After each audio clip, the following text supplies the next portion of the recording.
მეგონა ჩვენ ერთადი პარტია ვართ, ვინც განიცდის, რომ ჩვენ ქვეყანაში არ გვაქვს ძლიერი ეკლესია. პრინციპები სამდროში ყველა რომ ჩავშალოთ, ჩვენ რაც გვინდა.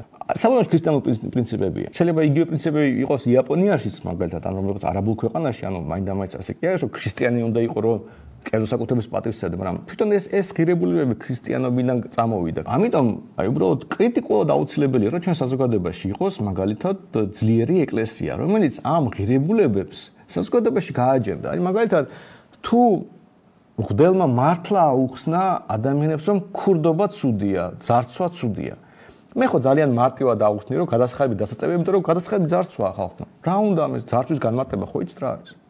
გადასახადების ნებაყოფლობით ხო არავინ არ იხდის. გადასახადებს იმიტომ ვიხდით, რომ ციხეთი გვემუქრება შეარაღებული ადამიანი. შეარაღებული ადამიანი ძალადობით რო გემუქრება და შედეგად ფულს გართმევს, ამას რა ქვია? ყაჩაღობა შეიძლება და შემოსავლების სასახუს იარაღი არ აქვს, ანუ ამიტომ აი უფრო ძარცვა გამოდის. მაგრამ პრინციპში რადგან იქ სადაც პოლიციელი იმალება, რომელიც თუ რამეა მოვა და ციხეში გაგიშვებს, ყაჩაღობა შეიძლება იყოს. ხო, ასეა რა, სიტყვების განმარტების დონეზე რა, იდეოლოგიის საკითხი კი არ არის რა, ლიბერალი კი არ უნდა იყოს, რომ მიხდე რომ ძარცვა, უნდა აზროვნებდე. უბრალოდ მანამდე მართლა უნდა გესმოდეს, რომ ძარცვა ცუდია. მე მარტივად ავუხსნი, რომ რთველის სუბსიდირება ბოროტებაა. იმიტომ რომ ეს ფული თუ სხვა მოქალაქეს წაართო, ეს იგივეა, რომ მიადგე მეზობელს წაართვა ფული და შენ ვენახს მოუარო. ყველას თუ ესმის, რომ ეს ცუდია და კაფიოდ ესმის, რომ ეს ცუდია, მართლა აი ღმერთის რომ ეშინია და ისე რომ ესმის. მაშინ მეც მარტივად ავუხსნი, რომ რთველის სუბსიდირება გასაუქმებელია. მაგრამ საზოგადოებაში სადაც წამება მოსულა ადამიანების რაღაც ვირტუალური მიზნების გამო, რომელსაც აი უბრალოდ არავის არც კი იაზრებს. აი იქ ძალიან რთული აუხსნა, რომ ხალხი არ უნდა აწამო. რა ვიცი, რომ მაგალითად სასამართლო უნდა იყოს მირეკლი კონფლიქტის აღმოფხვისკენ და არა კონფლიქტის გაღურვებისკენ. როგორ უნდა აუხსნა ეს? თუ თვითონ ეკლესია არ თამაშობს კონფლიქტის აღმოფხვის როლს. თუ ეკლესია არის მიდრეკილი იმისკენ, რომ საზოგადოებაში ნაკლები კონფლიქტი იყოს. თუ ეკლესიის მღვდელი არ დადის და არ არის დაკავებული, რომ შეარიგოს ქოცი და ნაცი და ბოლოს თქვას, რომ ქოცნაცობა არის ბოროტება. ეს ანტიქრისტიანულია. აი საბოლოო ჯამში ეკლესიას რო თავის როლი შეესრულებინა, ჩვენ ხო არ ვიქნებოდი განხილვის საზოგადოება. და ეკლესია რო გაძლიერებული იყო, რომ ის მღვდელი მართლა ავტორიტეტით სარგებლობდეს. ის კი არა, რომ აი რო ეკითხებიან, ვინ არის ყველაზე ავტორიტეტული რაღაც მოღვაწე და ყველა პატრიარქს ასახელებს. ეს ხო იმიტომ კი არ ხდება, რომ პატრიარქს მართლა ასე პატივსცემენ. აი ვიღაცას რამეს მართლა გონიათ, რომ რეიტინგებს რამე ღირებულება აქვს.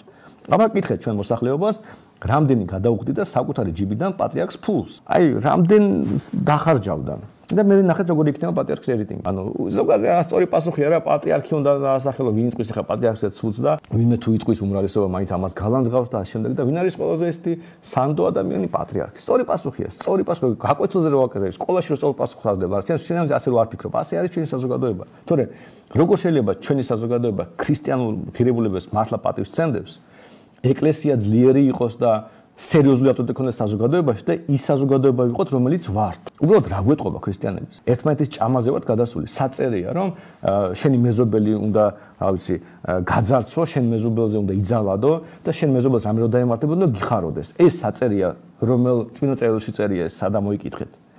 რომელი ეკლესია, რომელიც პოლიტიკურ დაპირისპირებაში არ მოდის და ხალხს არ ეხუტება, როცა ერთი ხალხი მეორეს ცემს. პოლიცია რო არბებს, რატომ არ ამდგას იქ მთელი რაღაც საპატრიარქო? აბა გამოსულიყვნენ მღვდელმთავრები იქ და დამდანი ყეშვაში რომელი პოლიცია გაბედავდა, რამე გაეკეთებინა, ხო ვერ გაბედავდა. ყველა ხომ მიხვდებოდა, რომ ეკლესიამ გააკეთეს და კონფლიქტი აღმოფხვრა. გამოსულიყვნენ წინ, დამდგანი იყვნენ შვაში. დაელაპარაკათ ხალხისთვის, პოლიციელებისთვის, ეთქვათ, რომ არ მოსულა ქრისტიანული არის, ასე ჩვენ ვაკეთებთ. ეთქვათ პოლიტიკოსებისთვის, აგერ ჩვენ ვზივართ, მოდით საპატრიარქოში და დაილაპარაკეთ. არჩევერები თქვენ ვიწრო პარტიული მიზნები შეიძლება არ გაინტერესებდეს მღვდელს, მაგრამ როგორ შეიძლება არ გაინტერესებდეს ის, რომ კონფლიქტი არსებობდეს საზოგადოებაში? სად არის რა ეტყობა ამ ჩვენ საზოგადოების ქრისტიანობის და რა ღირებულების? ეს არის პრობლემა რა საზოგადოებაში. ღირებულებებში გვაქვს გარღვევა, ანუ მორალში გვაქვს გარღვევა საზოგადოებას.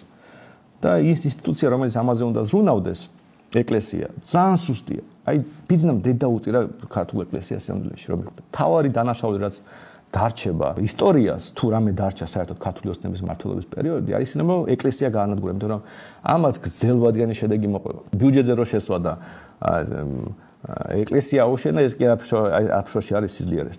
პირიქით თუ გინდა რომ ძლიერი ყოფილიყო ეკლესია, უნდა მოგიხსნა მთლიანად დაფინანსება, პრივილეგიები გადასახადების, ბიზნესებიდან ფულს რო იღებენ და არიბეგრებიან, მიწებს რო ჩუქნიან, ეს ყველაფერი უნდა მოგიხსნა, არ უნდა გაეკეთებინა მთავრობას.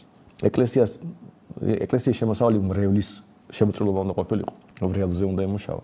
მაშინ სხვანაირად მოიქცეოდა. და რომ დაინახავდა რომ მისი მრევლის ერთი ნაწილი მეორე ნაწილს ცემს, ჩუმად არ დაждდებოდა იქ და გამოვიდოდა ის მდელმთავრები და დადგნებოდნენ შუაში და გააჩერებდნენ ამზავადობას. აი ეს იქნებოდა სწორი სიტუაცია. მერე თუ ვინმე პოლიტიკოსი ვერ გაბედავდა და ეთქოდა მე ლაპარაკი არ მინდაო, აი იმ პოლიტიკოსთან ექნებოდა პრეტენზია ეკლესიას. და იმ პოლიტიკოსი დაიჭებოდა პოლიტიკოსს, რომ ხალხიც სხვანაირად შეხედავდა ამ პოლიტიკოსს. სხვა საზოგადოება ვიქნებოდით, რომ ეკლესია ძლიერი იყოს, იმიტომ რომ ძლიერი ეკლესია სხვანაირად მოიქცეოდა უბრალოდ. ამიტომ ძალიან სერიოზული პრობლემები გვაქვს ჩვენ საბოლოო ჯამში ღირებულებების ნაწილში.